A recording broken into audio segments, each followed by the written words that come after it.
But the point here was this mention of we also expand the economy to other planets that also use XRP. Like, what? What other planets? Other planets use XRP? We're trading with other planets? Do other planets have people? What do you buy from people on other planets? I have lots of questions. But I thought that was an interesting data point that feeds into this. There's more to this situation than we may think. And this interplanetary thing is interesting. Okay, next data point. This is actually, I think, the last one I'm going to share.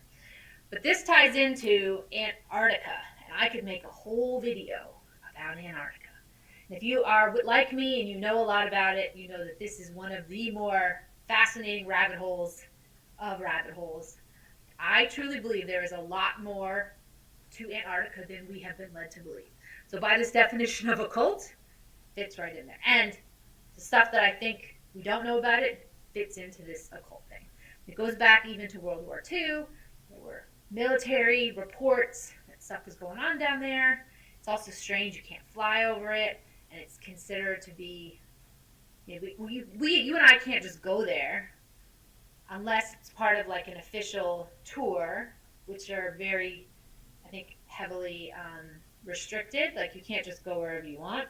And when I've asked about it, the response is, well, it's very, very cold. You would die. And two, we have to keep it pristine.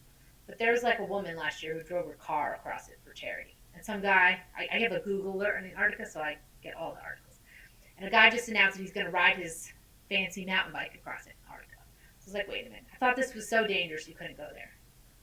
And meanwhile, last December, 4 people involved in XRP and global finance all happened to go to Antarctica at the same time. So David Schwartz, who we know, went to Antarctica, as did Brad Garlinghouse, at the same time. So it would make sense to me that they might go on a business trip together. But why would they go on a business trip to Antarctica? I get they would go on a business trip to like London or Switzerland for some kind of banking related thing. What banks are in Antarctica? And at the same time, Klaus Schwab and Christine Lagarde are going. I don't know how to put the 4 of them in Antarctica at the same time without delving into some interesting theories that tie into things like occult. And why are they there? Let's say there was a totally rational reason for the 4 of them meeting.